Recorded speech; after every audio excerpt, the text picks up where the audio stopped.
Council of Economic Advisors, Kevin Hassett, Ambassador Robert Lighthizer, terrific person, former Secretary Wilbur Ross, former Treasury Secretary Steve Mnuchin,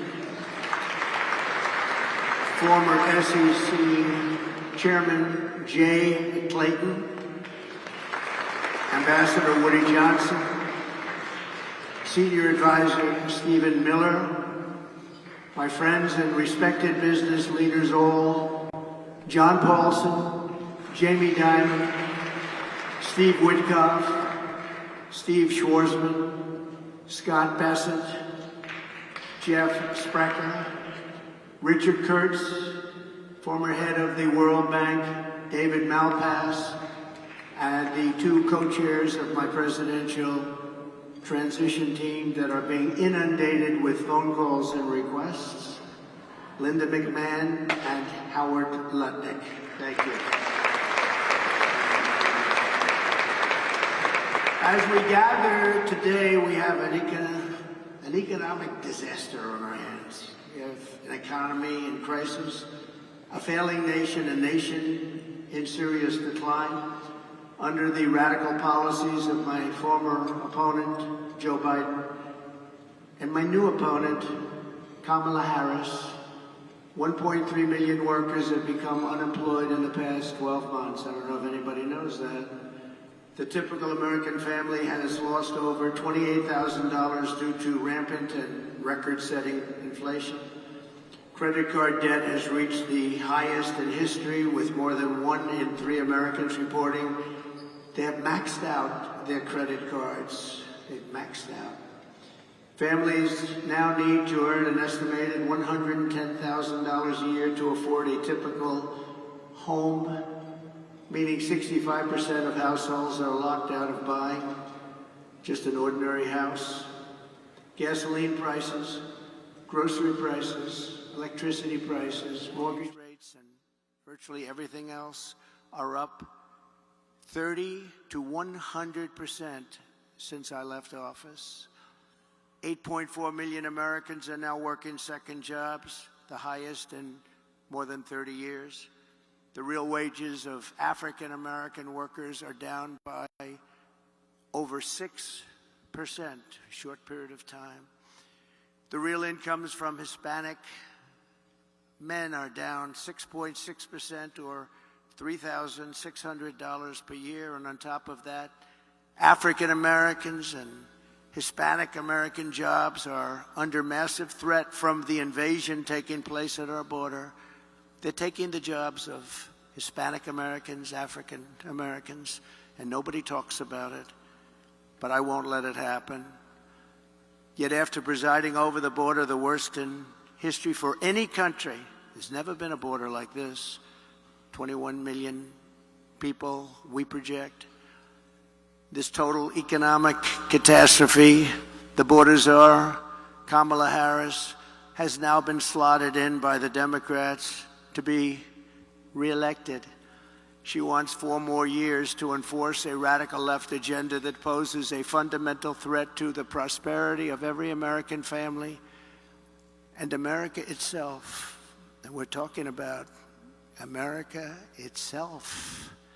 She wants to defund the police, have totally open borders, ban fracking in Pennsylvania and everywhere else, take away your private health insurance, and perhaps most pertinent to the very brilliant people in this room, raise your business and corporate taxes, and unbelievably, she will seek a tax on unrealized capital gains. Most people don't even know what that means.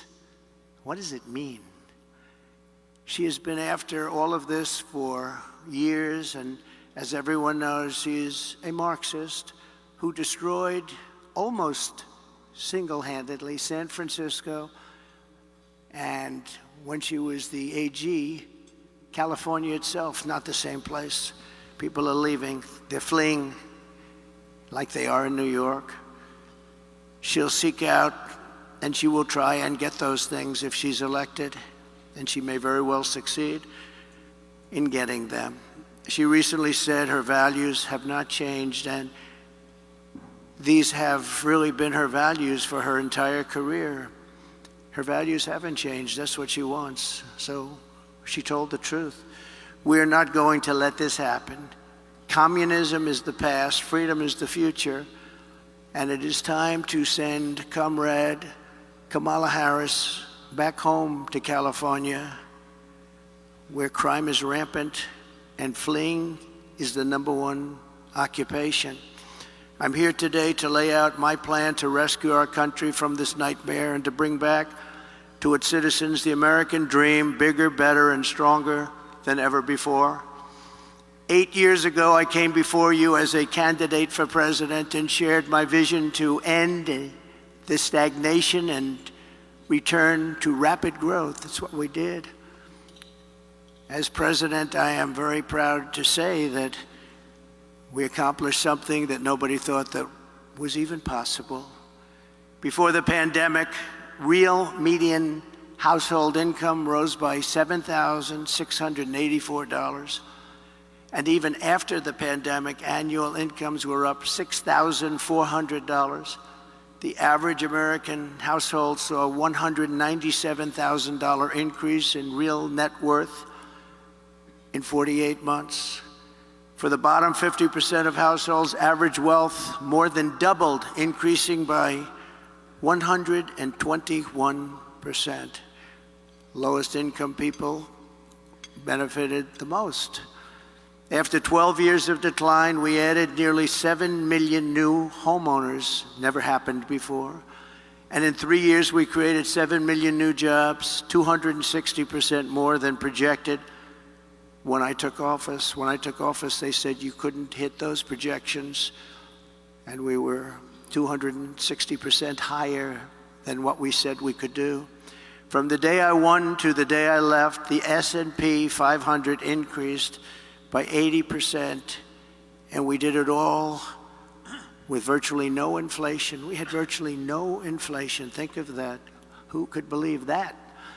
I delivered the largest tax cuts and reform in American history by far, slashing rates for working families and cutting the business tax from the highest in the world. We had the highest in the world, 35%, and actually, when you add local and state numbers that were getting close to 50, but much, much higher, nobody's ever seen. We brought it all the way down to 21%, which everybody said was impossible to do. And I heard it from everyone. They said, you'll never be able to do that. And I got it down to 21%. I cut a record number of job-killing regulations. In 4 years, we cut more than any president in the history of our country by far. I'm proud to be president of modern history to achieve a net regulatory reduction during my term, and it was a substantial reduction, and for every regulation we added, we cut more than 5.5 regulations. We unleashed American energy, and within 3 had increased domestic oil production by 47%, and we were just getting started. The price of gasoline was $1.87 a gallon. Doesn't that sound good right now? We negotiated and renegotiated more than 50 trade agreements with other countries that were taking advantage of us, as they all do, to protect the American worker and to open foreign markets, and we did a great job. I ended NAFTA, the worst trade deal ever made in the history of our country, and replaced it with the USMCA, perhaps the best trade deal ever made in history. That's Mexico and Canada. I stood up to China like no one else before me. No one came even close. And I saved the US auto industry from obliteration with a 27.5% tariff on all Chinese cars that remains in place to this day. They want to take it off, but they can't, because number one, it's too much money, and number two, we would be invaded by Chinese cars on top of the other invasions that are taking place. Without it, our auto industry would be dead. And now I am going further. We will bring our automaking industry to the record levels of 37 years ago. And we'll be able to do it very quickly through tariffs and other smart use of certain things that we have that other countries don't. For 4 straight years, I fought for American workers like I would fight for my own family. I took care of our economy like I would take care of my own company. In every decision I asked, will I create jobs here or will I be sending jobs overseas? Will it make America richer and stronger, or will it make our country weaker and poorer? I always put America first every single time. And when our country was hit by the China virus, we saved the economy. We rescued tens of millions of jobs. And after COVID, I handed Kamala and Joe the fastest and strongest recovery ever recorded, nothing even close. With 1.4% inflation, the 30-year mortgage rate was at 2.4%, and the highest stock market in history. This is despite the pandemic. To date, I handed them back the highest stock market to date after having just suffered with the rest of the world a pandemic, the likes of which nobody had ever seen before. We did an incredible job, and remember, far more people died of COVID under Biden-Harris than under President Trump. Many, many more people. We delivered an economic miracle, which Kamala and Joe turned into an economic disaster, just like they turned the border and indeed the whole world into a catastrophic surrender. Starting on day one, Kamala launched a war on American energy and orchestrated a nation-wrecking border invasion with illegal aliens pouring in from countries all over the world. They came in from countries that nobody ever heard the name of that country. Those countries, from their prisons and jails, there is a difference, from mental institutions and insane asylums, as well as record numbers of terrorists, human traffickers, and sex traffickers. Numbers that we've never seen before taking place over the last 3.5 years. Then Kamala cast the deciding votes on trillions of dollars in wasteful spending, which together with their terrible energy policies gave us the worst inflation perhaps in the history of our country.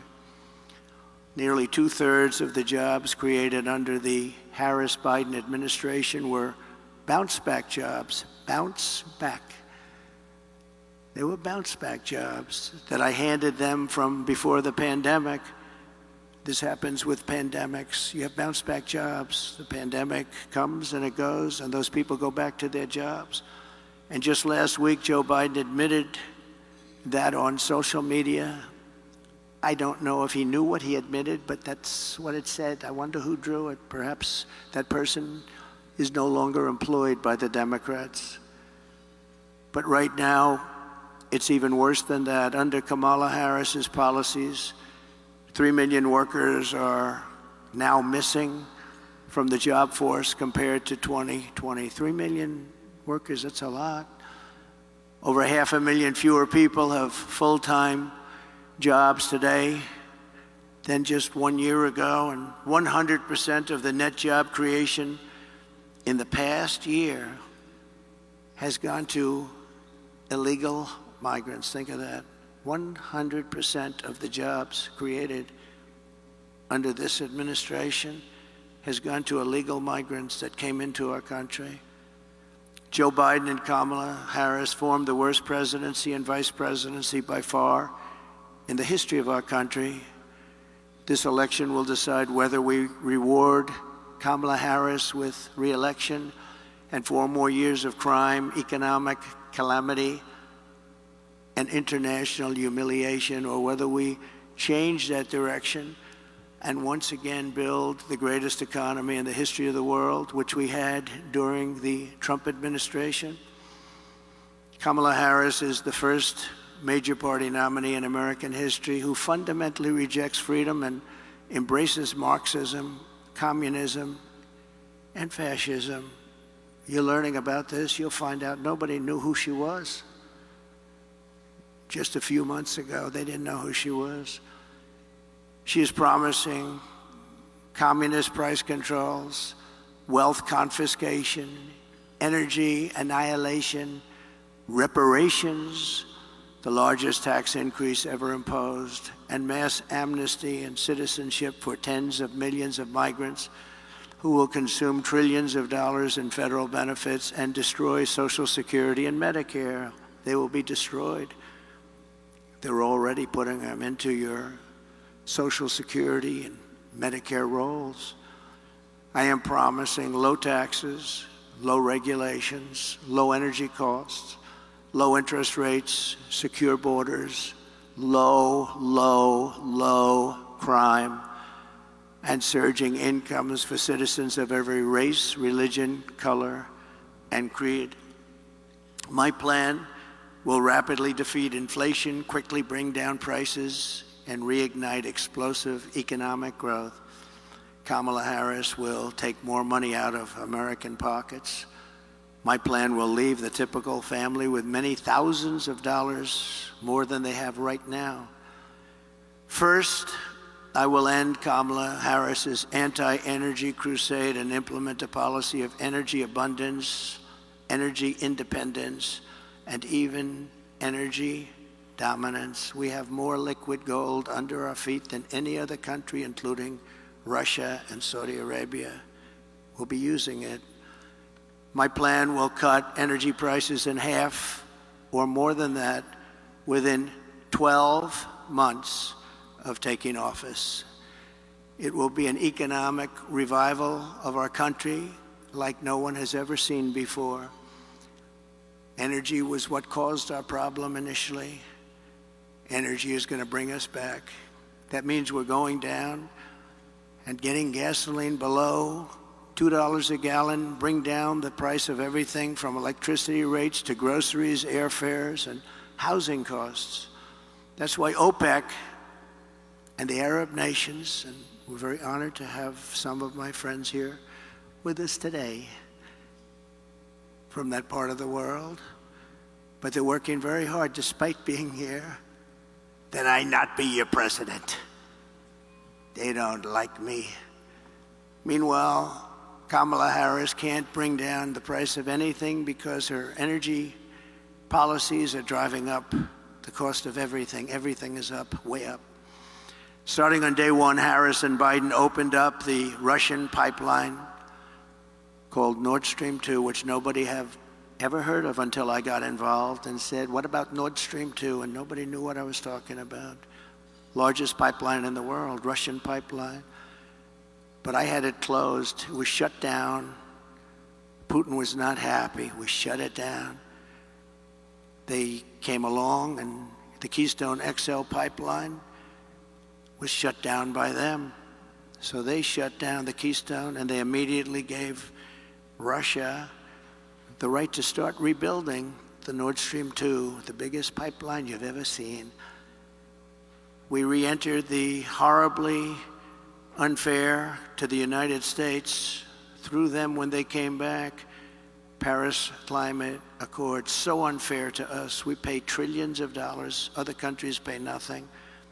As soon as he came back, he went back into it. I got us out of it and reduced the area of the federal lands available for drilling by 80%. I did that. If I was president, oil production today would be 4 times higher than it is right now. Would have been 4 times higher. Right now, we'd be doing 4 times as much. And remember, we had ANWR, perhaps the largest drilling site in the world in Alaska, which everybody wanted to get approved, but they weren't able to do it. Ronald Reagan fought so hard to get ANWR. He couldn't do it. And it was easier in those days than it is today with all of the environmental concerns. But they came in their first few days in office, they terminated ANWR, amazingly. Biggest drilling site, we think, in the world, bigger than Saudi Arabia, bigger than Texas. We got it, and they terminated it. Under the EPA's so-called power plant rule, more than 50 power plants have been shut down since she took office, and virtually all coal-fired power plants will be shuttered in the next couple of years, setting the stage for a catastrophic energy shortfall, which we already have, that will make inflation far worse than it has ever been. They want to close down our power plants, and we don't have power already.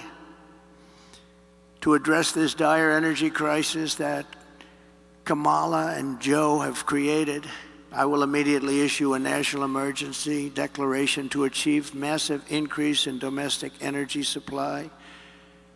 What you're going to need. Electricity is desperately needed for AI. AI, controversial, but we got to be the top of it. And we would need, hard to believe, twice the electricity that we currently have right now for everything in order to be dominant.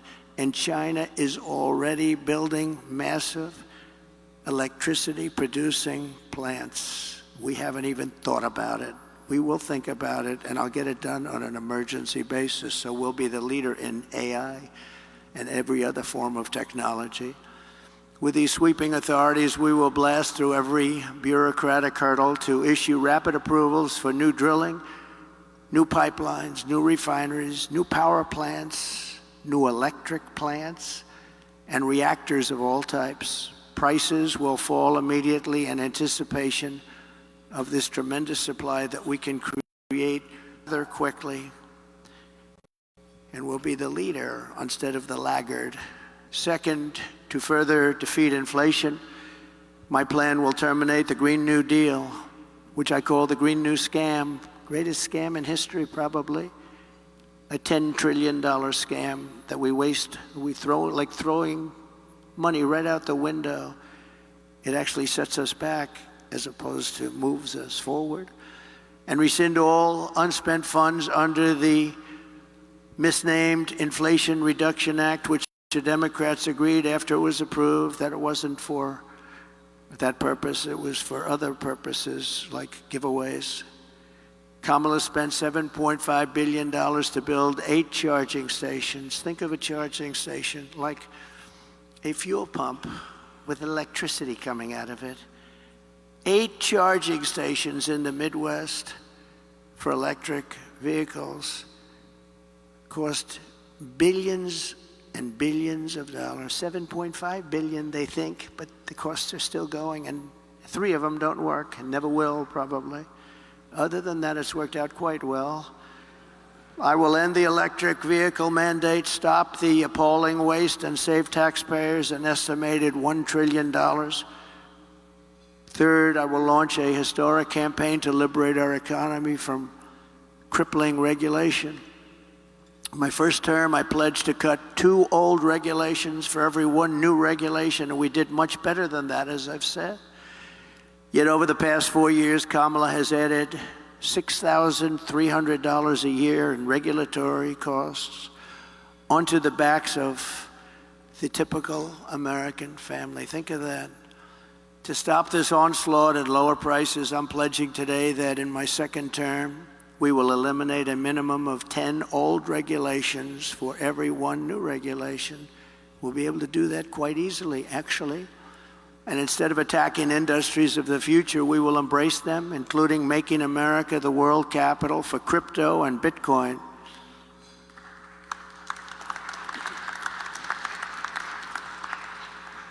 Fourth, at the suggestion of Elon Musk, who has given me his complete and total endorsement. That's nice, 'cause he's a smart guy.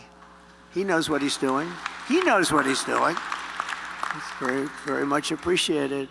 I will create a government efficiency commission tasked with conducting a complete financial and performance audit of the entire federal government and making recommendations for drastic reforms. We need to do it. Can't go on the way we are now.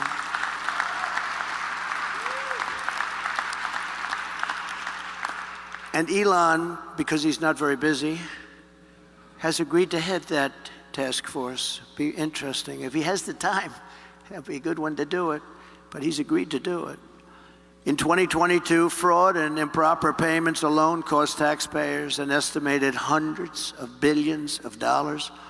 As the first order of business, this commission will develop an action plan to totally eliminate fraud and improper payments within 6 months. This will save trillions of dollars, trillions. It's massive. For the same service that you have right now, trillions of dollars is wasted and gone, and nobody knows where it went. Further taming inflation and bringing prices way down. The fifth pillar of my plan is to make the Trump tax cuts permanent. They are massive tax cuts, biggest ever, permanent. And to cut taxes even more, and we will have no tax on tips, something which they copied 4 weeks after I said it. She got up and said, no tax on tips. I said, I just said that. She is actually copying a lot of my plan. In fact, we're going to send her a MAGA cap sometime in the next week. We're having a special one made. But we also know she doesn't mean it. She's going to stick with what her whole life has been about. And also, no tax on Social Security benefits. People on Social Security have been wiped out by inflation, and now on top of it, we tax their benefits. We're not going to tax their benefits. We have so many different ways of making so much money. This country, the potential is so incredible. We don't have to take it away from people on Social Security. We're not going to do that. We're going to save Social Security. She's going to destroy Social Security. Under the Trump administration, we proved that targeted tax cuts do not increase the deficit. They reduce the deficit by growing the economy and raising revenue. After we gave the massive tax cuts, we took in the following year with a much lower rate, billions and billions of dollars more than we did the previous year with a high rate. Think of that. So with a much lower rate, we took in more money because people were incentivized. Corporate tax revenues are 31% higher today than before my tax law was signed. With all of those cuts, 31% higher. To further support the revival of American manufacturing, my plan calls for expanded R&D tax credits, 100% bonus depreciation, expensing for new manufacturing investments, and a reduction in the corporate tax rate from 21% to 15% solely for companies that make their product in America.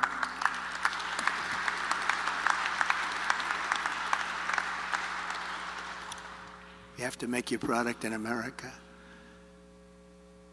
If you outsource, offshore, or replace American workers, you're not eligible for any of these benefits. In fact, you will pay a very substantial tariff that comes in from another country, that's made in another country and comes in. There'll be a big tariff on that product because we want to make our goods in America, and most of them we can. My message is simple. Make your product here in America, and only in America. We are not going to be taken advantage of anymore, just as we made great inroads and progress 4 years ago. We made tremendous inroads on this subject. We're not going to watch our wealth and jobs get ripped away from us and sent to foreign countries, which is what's been happening for many, many decades with us. China was built on doing exactly what we're going to be doing and what I started doing 4 years ago. What we're putting forward is the most pro-American manufacturing and jobs policy in modern history for any country. This plan will bring jobs and growth into our country at levels never seen before. Every business on earth will flock to America from Europe, Asia, the Middle East, and all over the world. By contrast, Comrade Kamala Harris wants to sacrifice our wealth, kill the economy, and drive jobs overseas to punish businesses more. Businesses will leave. They'll leave America. They're international companies. They report to their shareholders, and they will leave America if her plan, even in a small form, comes to the fore. Her tax plan, which includes the promise to end the Trump tax cuts, which again by itself would be a massive tax increase, would increase taxes by over $5 trillion, a record many times over. It would result in the largest small business tax hike in history, massively raising taxes on 25 million small business people and raising small business tax rates to 43% and higher. In other words, 20% higher than communist China. Kamala is also vowing to raise the corporate tax rate from 21% to 28%. We're bringing it down to 15%. But she really is looking to raise it to 40, 45, or even 50%. You know that. All you have to do is follow her past path. Radically raise the capital gains tax rate, which she wants to do, and they don't even want to give a number. And for the first time ever, impose a 25% tax on unrealized capital gains. So if you happen to have a lot of wealth but no cash, you're in a lot of trouble. This will lead America into a 1929 depression, and it will be a depression and a territory that we have not seen for a long time. There's a gentleman that happens to believe that, Scott. These policies, especially the tax on unrealized capital gains, would decimate the U.S. economy. Companies and innovation would flee from America to other countries. Venture capital markets would disappear, the stock market would be annihilated, and investors assess the tax liabilities of large shareholders. The seniors and senior pensions would totally go up in smoke. They'd be worthless. These are not the policies designed to create a prosperous America. These are policies to turn the United States into Venezuela on steroids. Even if for this reason alone, Kamala Harris must be defeated decisively this November. Has to be defeated. We cannot have her be the President of the United States. Under Kamala, the United States is becoming a third world banana republic. She and her party are censoring speech, weaponizing the justice system, and trying to throw their political opponents, me, in jail. This hasn't happened. I didn't do that to Crooked Hillary. I said, that would be a terrible thing, wouldn't it? Putting the wife of the President of the United States in jail. But they view it differently, I guess, nowadays, but that's okay. And they always have to remember that two can play the game. Nobody ever thought this was possible. This is how you create massive capital flight and turn once prosperous nations into absolute ruins. I will have no higher priority as president than to restore the fair, equal, and impartial rule of law in America. We have lost the rule of law. Who would have thought?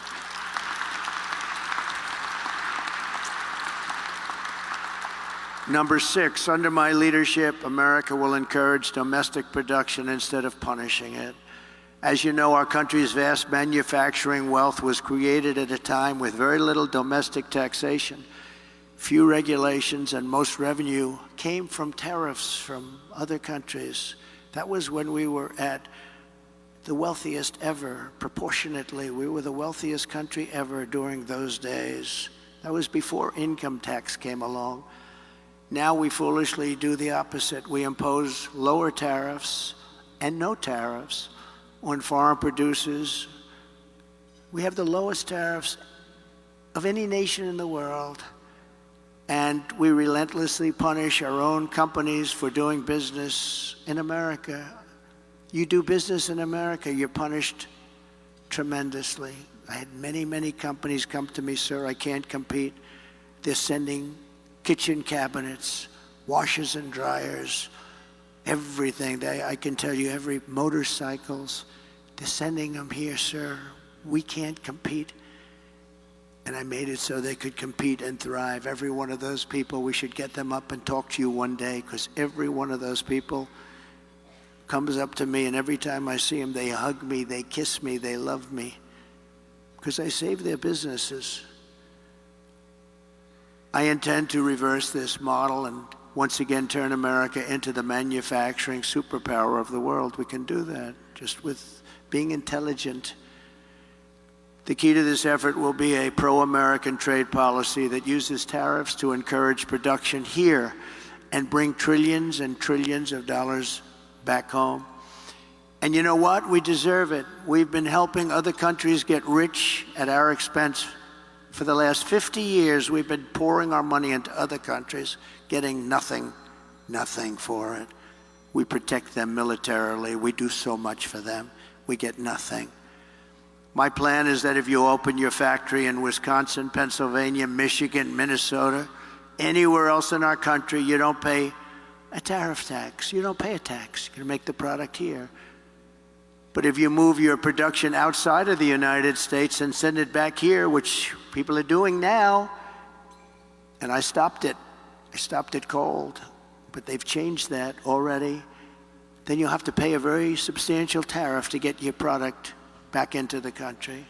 The result will be that everybody in the world will want to be here and they want to produce here. They're going to want to produce their product in America. It's going to say made in the USA. We will be able to build ships again. We will be able to build planes again. We will be able to build our military again from within, all from within. We will create the biggest, greatest, and strongest middle class in the history of our country. We will have tens of millions of high-paying jobs in manufacturing, transportation, defense, as well as all of the sales and support of export jobs. Our auto industry will be the biggest beneficiary. In short, it will be a national economic renaissance just by using our heads, by being smart, by not letting other countries take advantage of us. They've been doing it for so long. It's so sad to see. And I know them all, and they laugh at us behind our back. They can't believe how stupid our leadership has been for so many years. We will ensure that the United States has a giant steel industry, an aluminum industry, a manufacturing base, and a defense base. We want an industrial base that can take care of our defense needs 100%. And you can call it what you want. Some might say it's economic nationalism. I call it common sense. I call it America first. This is the policy that built this country, and this is the policy that will save our country. In the words of a great but highly underrated president, William McKinley, highly underrated, the protective tariff policy of the Republicans has been made and made the lives of our countrymen sweeter and brighter. It's the best for our citizenship and our civilization, and it opens up a higher and better destiny for our people. We have to take care of our own nation and her industries first. In other words, take care of our country first. This is when we had our greatest wealth. He was assassinated, and he left his group of people that followed him. Teddy Roosevelt became a great president, spending the money that was made by McKinley. So McKinley got a bad deal on that one. He built tremendous wealth. They had the Tariff Act of 1887, and they had a committee that studied, what are we going to do? They had a big problem, a problem like I hope to have with this country someday. So much money was coming in from foreign countries that they didn't know how to spend it. They had no idea. So they set up a committee. We'll set one up with the people in this room. How do we distribute the wealth that we have? And Roosevelt built dams and built railroads and did national parks. But he did it with the money that was made with tariffs from McKinley. So you have to remember that. Very highly underrated, a very underrated president. Let's give them both credit. Smart tariffs will not create inflation. They will combat inflation. I had almost no inflation, and I had the highest tariffs that anyone's seen, and they were going a lot higher. Foreign nations will pay us hundreds of billions of dollars, reducing the deficit and driving inflation down. It'll largely reduce our deficit. In my first term, we imposed historic tariffs with no effect on consumer prices or inflation. The anti-tariff people, many of them, I believe, honestly work for these other countries in some form, get tremendous amounts of lobbying money and other money because it doesn't make sense what they're saying. But we had no inflation, and we had protection, and I saved so many industries. I saved the steel industry. But Biden and Harris are letting it go. They're letting it go. It's so easy to keep. A combination of fair trade, tax cuts, regulatory cuts, and energy abundance will allow us to produce more goods better and cheaper right here in the USA than we've ever done before. And foreign nations will respect us again. I got along great with foreign nations, and I taxed the hell out of them. And they liked me. Maybe they respected me. And Viktor Orban, a very strong man, he's the Prime Minister of Hungary. He said the only thing missing from the world right now is President Trump. He kept the world safe because everybody was afraid of him. I don't like that term, but that's the term he used. I would like to say respected him and respected our country, but he didn't say that. He said everybody was afraid of him. He said China was afraid, Russia was afraid, they were all afraid. Kim Jong-un, I got along great with him. And I try to explain to the fake news media that getting along with people, foreign countries, is a good thing, not a bad thing. It's a very good thing. It's a smart thing. We will require all essential materials for our national security to be produced here in the United States, creating millions and millions of new manufacturing jobs. You know, when we built the F-35, we have the wings built in one country. We have the tail, rudders, built in another country. We have the seats built in another country. We have the electronics built in 7 different countries.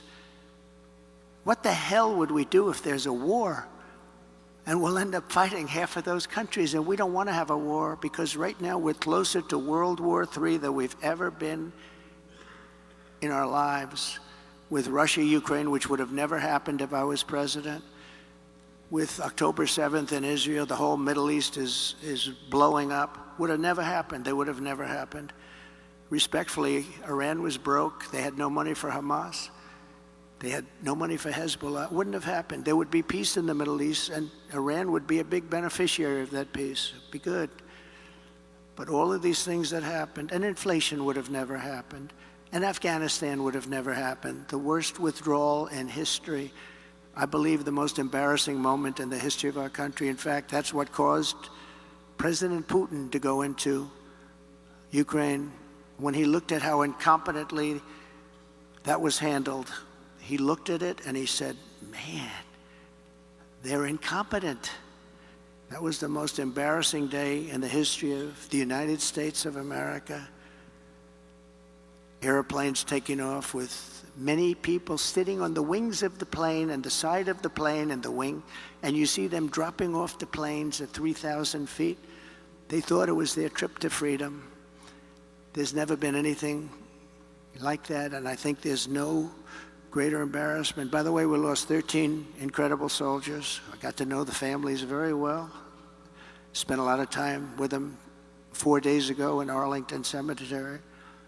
3 years ago, they were celebrating 3 years, honoring their children. And yeah, that's right, they call them their children. They still call them, they always will call them their children. They're gone. And many of those people there should have never left from there. They should have left from Bagram, the big air base. But many of those people that were so badly hurt, they don't talk about them. No legs, no arms, obliteration of their face, their entire body, and nobody mentions that. We left Americans behind, large numbers. We left $85 billion worth of equipment behind because we took our military out first. A child would know you don't. You take your military out last. And just remember one final point on that, because it's a little bit different from our subject, but not really, because it's all about our country and common sense. But for 18 months, I spoke to the leader of the Taliban. The press was very upset that I spoke to him. His name is Abdul. I said, Abdul, don't do this, Abdul. Don't do this. But why, he said, do you send me a picture of my home? I said, Abdul, you're going to have to figure that one out for yourself. But don't do this, Abdul, because it's going to end badly for you. And for 18 months, we didn't have one soldier shot at or killed in Afghanistan. And then we took our soldiers out. We had a very, very disgraceful election. And this group came in, and they didn't know what the hell they were doing, and they still don't. They've gotten worse. You know, with experience, you're supposed to get better. They got worse. They're worse now than they ever were. And we're going to turn our country around. We're going to become a major producer of rare earth minerals. We're going to create jobs and making it really, and us, truly self-reliant. Remember the rare earth, where we have to go to China. We have sites that are tied up with more than anybody else has. They're environmentally protected.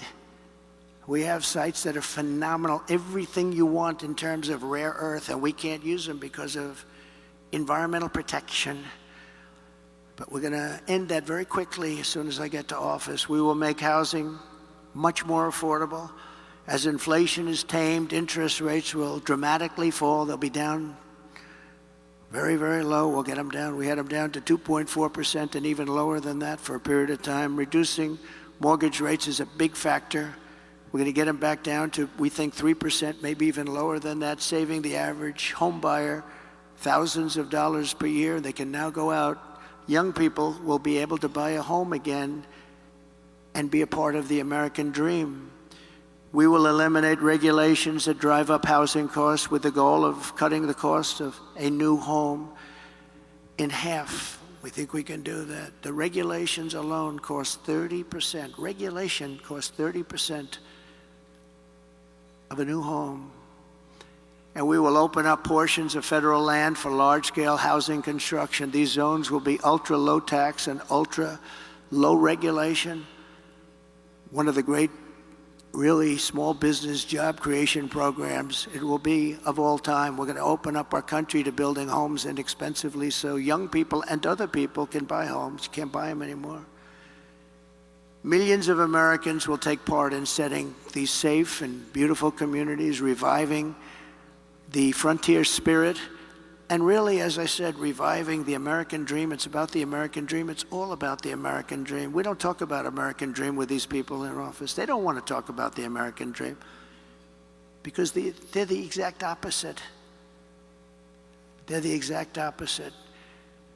We also cannot ignore the impact that the flood of 21 million illegal aliens has had on driving up housing costs. That's why my plan will ban mortgages for illegal aliens in California. They're passing a law where they're going to give illegal aliens money to buy a house. But our soldiers, our veterans that are laying on the streets, they can't have them. You have soldiers right now laying on the streets of different cities, all Democrat-run. They're laying on the streets in front of hotels, in some cases luxury hotels, and you have illegal immigrants coming in and living in those hotels and laughing at our soldiers as they walk by into a luxury lobby. Is there something wrong with that thinking? Is there something wrong with our country? If Kamala is allowed to continue to let our country be invaded, we will face a fiscal Armageddon. These migrants are consuming hundreds of billions of dollars in benefits. You saw in Colorado this week a group from Venezuela, rough ones. They took over large sections of a town, large sections of an area of Colorado, Aurora. Has anyone been there? I think you'd better stay away for a little while.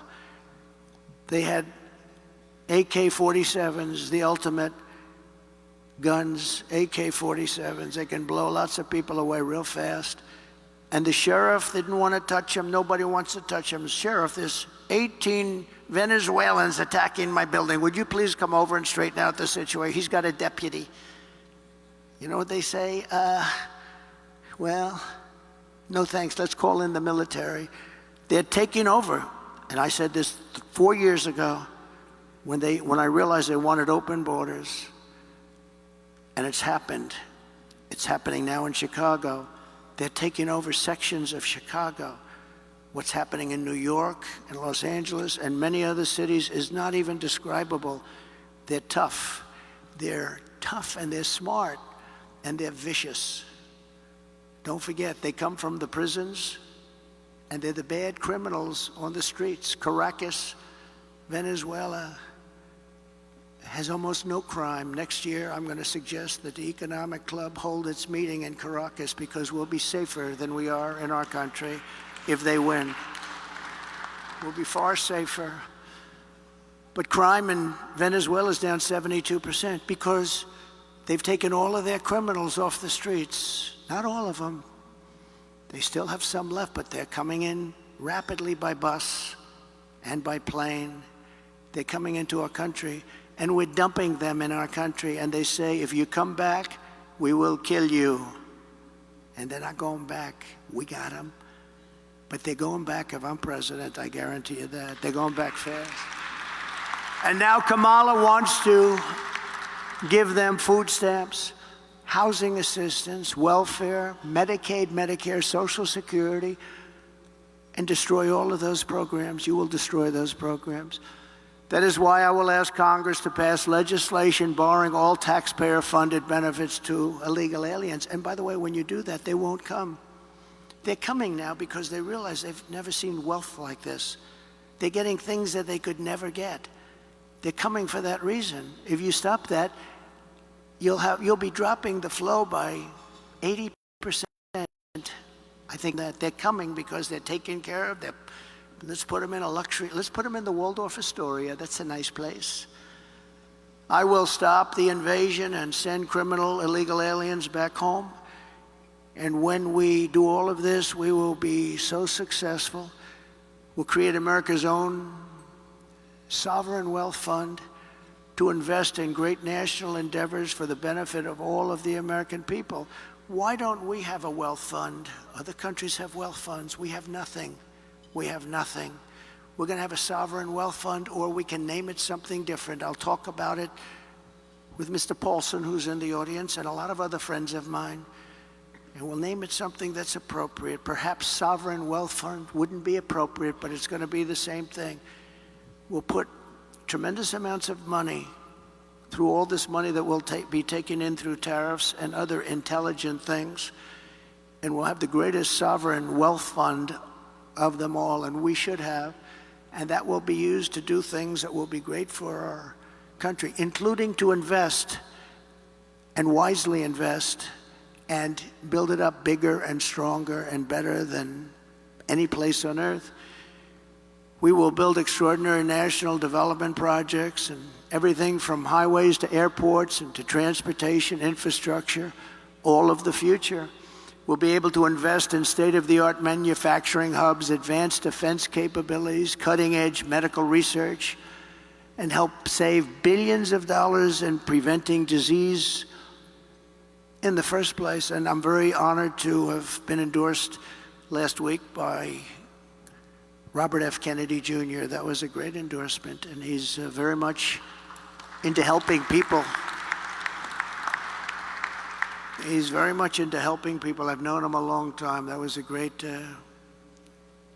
thing when he did that. That was not easy for a Kennedy to be endorsing a Republican. That was not easy. But these are not Democrats. These are radical left lunatics, and you can't let them run your country.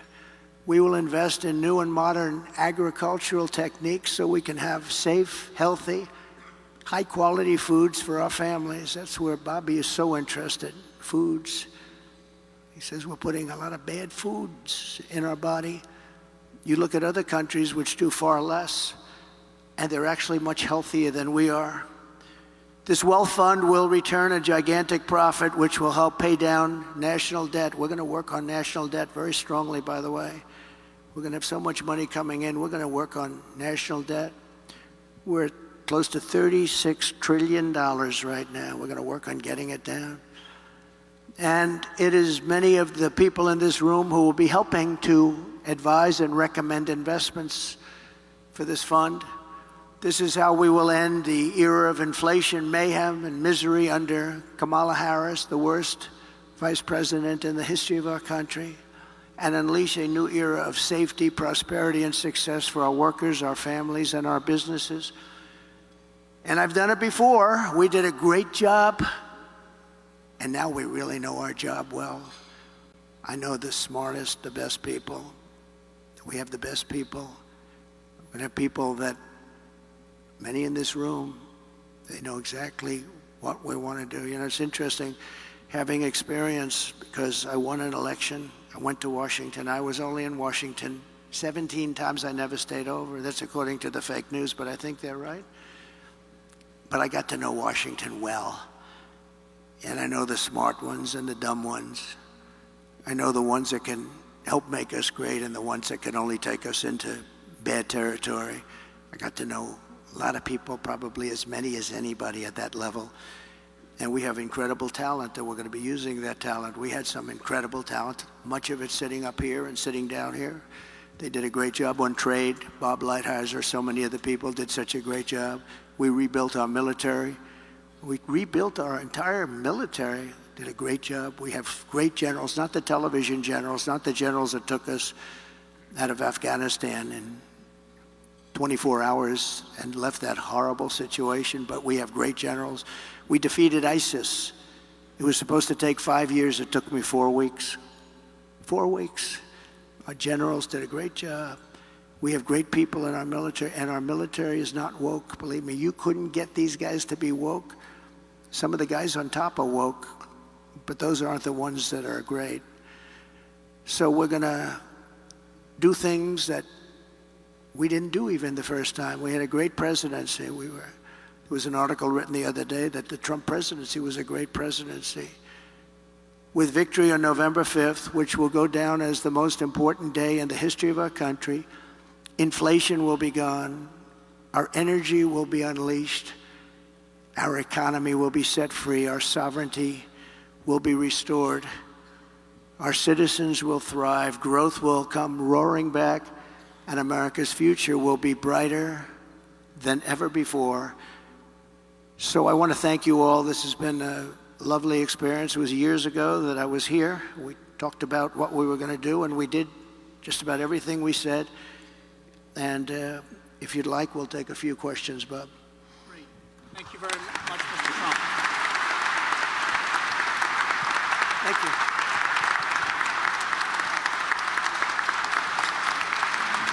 Thank you very much.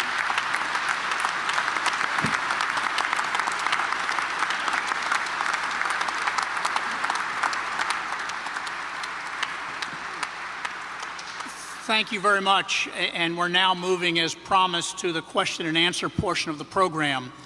Our four very able questioners today are H. Rajan Cohen, the Senior Chair of Sullivan & Cromwell, Sandra Gerber, Founding and Managing Partner, CEO and CIO of Hudson Bay Capital, Mr. John Paulson, founder of Paulson & Company, and Rashma Sanjani, founder and CEO of Girls Who Code and Moms First. We're going to go in alphabetical order, and therefore, Raj, you have the first question. Thank you, Bob, and thank you, Mr. President. Thank you. I would like to ask about the United States economic sanctions programs.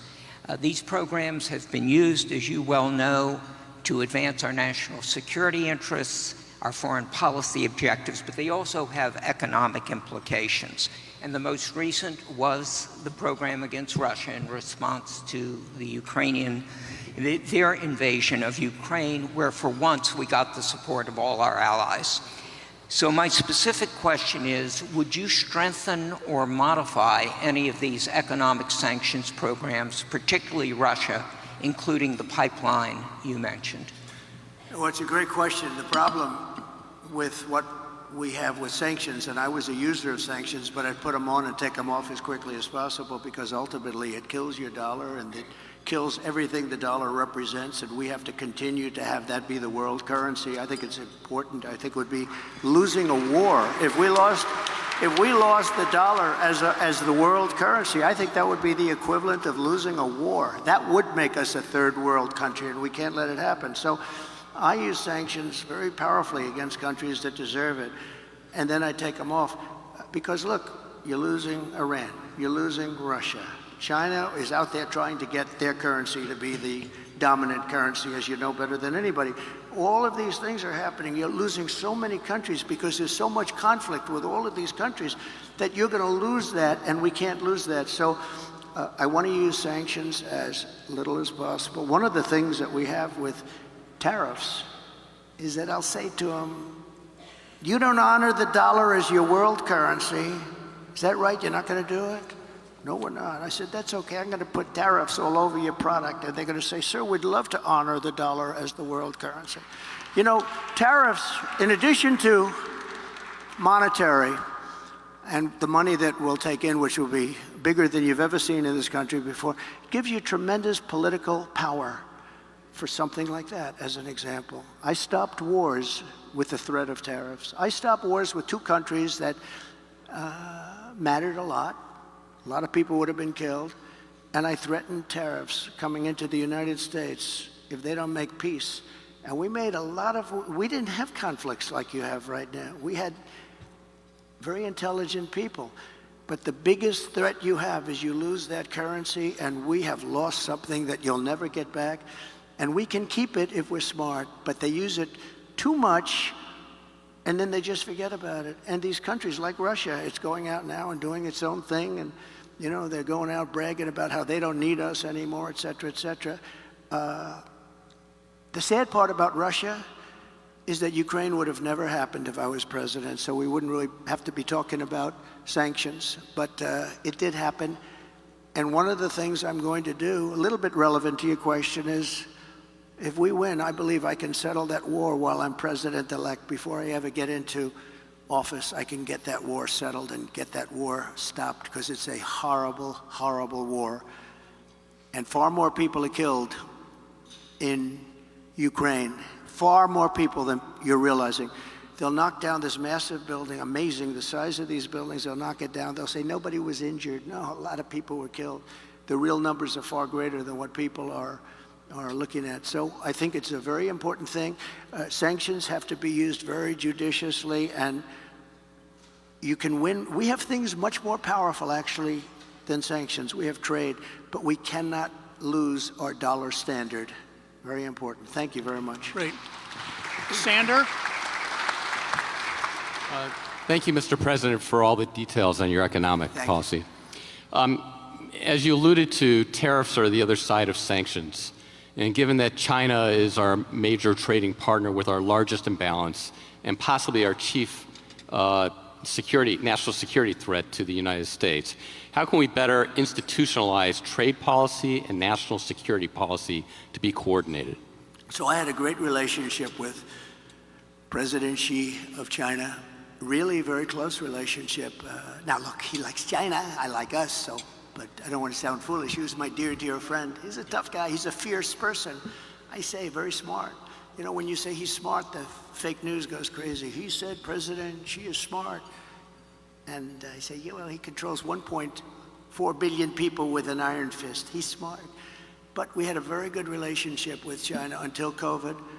And when that came in, it was a whole different ballgame as far as I was concerned. You know, we made a great China trade deal, maybe better than the USMCA, and I'd never talk about it because what happened with COVID for the whole world, $60 trillion and, you know, deaths, 70 million, 60, nobody even knows how many deaths. And it all came out of Wuhan, so it changed my relationship. But I think I'll have a great relationship with China. I had one before. And they respected us, but they respected us because they no longer thought we were fools. They used to think we were fools because we built China. They would take over $500 billion a year and use it for their military and other things. And we got nothing out of that. We got some cheap product. You can buy 19 pencils instead of 2. Who the hell cares? You can buy 16 dolls for your daughter instead of 2 nice dolls. And we got very little out of that relationship. They got a tremendous military power, and they still have it today. So, but I believe we will have a very good relationship with China and with a lot of other countries that we're not getting along with too well today. And things are going to straighten out. We're going to get them straightened out very quickly. Very important that we get along with the rest of the world. You know, we have things today called nuclear weapons. I rebuilt our whole military, including our nuclear capability. And so I got very familiar with it. And, you know, I say this often because I had an uncle who was the longest serving, I believe the longest serving, I was told that by MIT, but he was there 39, I guess, or 41 years, longest serving professor in the history of MIT, and nuclear was something he knew a lot about. And we used to talk about it. I'd say, Uncle John, there's no way. He was telling me about this incredible power that was being unleashed potentially. And I say, Uncle John, you could never. And you know what? He was very modest, because I've seen the destructive capability, and this world is going to have to get along, because if that's ever unleashed, we already have too many countries that have at least remnants of it, some of it, but probably 5 countries if you think. And Kim Jong-un, when I went to the White House after winning in 2016, I sat with President Obama, which is a ritual. And you sit and you talk. And I said, what's the biggest problem? He said, North Korea is the biggest problem. I don't think it's solvable. I said, have you tried calling him or talking to him? And actually, the answer was yes, and he wasn't responded to. But I did, and we were very safe. It started off a little rocky, if you remember. Little Rocket Man, I called him, and he called me things too. He's got a red button on his desk. I said, I have a bigger red button, and my red button works. I said, and then it started getting a little nicer, and then one day I got a call that they'd like to meet, and it was a great thing. We had a great meeting. We had 2 meetings, actually 2 great meetings, summits, and we had no problem with them. Now they have a problem because they're not liking this administration. They don't respect this administration at all. So we have to get along. We have to get along. We can't have World War III. You're going to end up in World War III. Just like you should have never had Russia go in. It would have never happened if a competent person led us. It would have never happened. He led them into it. And I'm not blaming Biden. But you know what? What he was saying was exactly the wrong thing. I said, we're going to have an invasion because of a lot of the rhetoric. It was stupid rhetoric. But it would have never happened, not only for that reason. Oil was down low. You know, oil was almost at $100 a barrel. So Putin is one of the only people. I mean, nothing's easy in life. But Putin at $100 a barrel, war works. At $40 a barrel, it didn't work at all. So we're going to get back to a intelligently run place, a place where other countries aren't using the word nuclear. That word was never talked about because I knew the power of it. And I talked to Putin about it. I talked to President Xi about it. I think we were going to do, you remember the talk where we were going to reduce nuclear capability substantially. All 3 of us, we're going to start it, we're going to reduce very substantially. And then we had the election, and after the election, they didn't talk about that or anything else, frankly. But we have to be very, very careful, because the destructive capability of nuclear, when people talk about global warming, I say the ocean is going to go down 1/100th of an inch within the next 400 years. That's not our problem. Our problem is nuclear warming, and we better be smart, and we better have smart people at the top that know how to deal, because these people don't know how to deal. Putin came out today, he endorsed Kamala. And I didn't know, was I supposed to call him up and say, thank you very much, I appreciate it. But he endorsed Kamala. I have a feeling, I don't know. I don't know exactly what to say about that. I don't know if I'm insulted or he did me a favor. But we have to get along with the world. We can't have war because the destructive capability, you can be the head of the biggest bank wherever the hell Jamie is sitting.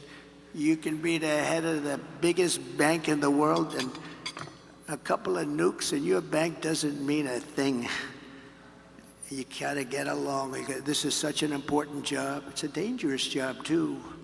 Very dangerous job. If you look at statistically, being president is very dangerous. That throbbing feeling I have. Oh, that throbbing feeling. No, it's a very dangerous job, and you have to do it right. And if you don't do it right, bad things will happen to the world. Things like you've never seen before. Okay, thank you very much. Thank you. Thank you. John Paulson behind me to your right, Mr. President. Hi, John. First, let me thank you for your presentation today. President Trump, in the last fiscal year, the fiscal deficit under the Biden administration was approximately $2 trillion. Under the policies you've announced, the deficit would come down from items such as increased revenues from tariffs, as well as eliminating the tax incentives for the Green New Deal. These gains would be mitigated by decreases in revenues from policies such as no tax on tips. Overall, what do you estimate will be the impact of the fiscal deficit from your policies? Well, we just hit record highs at numbers that nobody ever thought possible. You're right, it's over $2 trillion. Nobody thought that was a number that was, I mean, you could go back 4 years, nobody thought a number like that would be possible. It's crazy, it's like, it's just horrible, actually. But yeah, we're $2 trillion, and I view it as profit and loss to a certain extent. A lot of people say, oh, it's trade. You know, you have many people say trade deficits don't matter. I think they matter a lot. I think they matter a lot. We're going to have tremendous growth. What I'm talking about is all about growth. The tax is relatively minor compared to the growth. We're going to make our money back on growth. We're going to also, I mean, we're going to grow like nobody's ever grown before. I think if this all works out, you're going to have the auto industry come back to America. Right now, China is building 2 auto factories in Mexico, massive auto factories. And they think they're going to make their cars in Mexico and send them back into the United States with no tax. It's not going to happen. Under this administration, it's going to happen. And they wanted to do that during my administration. I said, if you do it, we're going to put a 200% tariff on every car, and you'll never be able to see it. There will never be one car coming across our border. And if I would have let them do it, we would have had these 2 factories. Well, now they're building massive factories, more than 2, and they're going to kill Detroit. And the head of the union, the United Auto Workers in Detroit, has done a terrible, terrible job, just a terrible job. But we're going to bring tremendous growth back. And remember, we're also taking in a certain percentage. I won't name the percentage today, but it'll be a certain tariff percentage, which will be higher than people had heard in the past. And we will be bringing in billions and billions of dollars, which will directly reduce our deficits. Okay? Thank you very much. Good job you've done, by the way. Very good. Thank you. And the final question, Resma, is to you. Thank you. President Trump, you talked about how the increase in the price of food, gas, and rent is hurting families. But the real cost that's breaking families' backs and preventing women from participating in the workforce is childcare. Childcare is now more expensive than rent for working families and is costing the economy more than $122 billion a year, making it one of the most urgent economic issues that is facing our country. In fact, the cost of childcare is outpacing the cost of inflation, with the majority of American families of young children spending more than 20% of their income on childcare. One thing that Democrats and Republicans have in common is that both parties talk a lot about what they're going to do to address the childcare crisis, but neither party has delivered meaningful change. If you win in November, can you commit to prioritizing legislation to make childcare affordable? And if what specific piece of legislation will you advance? Well, I would do that, and we're sitting down. You know, I was we had Senator Marco Rubio, and my daughter Ivanka was so impactful on that issue. It's a very important issue. But I think when you talk about the kind of numbers that I'm talking about, that, because look, child care is child care. There's something, you have to have it. In this country, you have to have it. But when you talk about those numbers compared to the kind of numbers that I'm talking about by taxing foreign nations at levels that they're not used to, but they'll get used to it very quickly. And it's not going to stop them from doing business with us, but they'll have a very substantial tax when they send product into our country. Those numbers are so much bigger than any numbers that we're talking about, including childcare, that it's going to take care. We're going to have, I look forward to having no deficits within a fairly short period of time, coupled with the reductions that I told you about on waste and fraud and all of the other things that are going on in our country.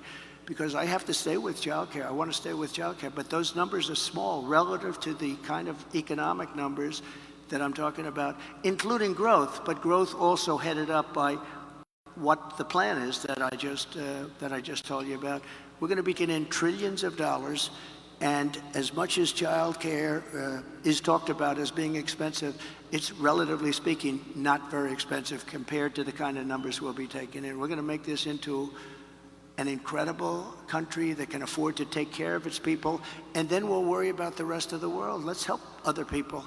But we're going to take care of our country first. This is about America first. It's about make America great again. We have to do it because right now we're a failing nation. So we'll take care of it. Thank you. Very good question. Thank you. Thank you, Bob. Thank you very much, Mr. Trump. It's great that you accepted our invitation to be with us today. Thank you, Raj, Sander, John, and Reshma, for your questions. The president is now going to be leaving the building, and so we want to all stay seated while he and his team leave. But as he leaves, let's all say thank you one more time for him accepting our invitation to be here today. Thank you, Bob. Thank you. Thank you. It's a great honor.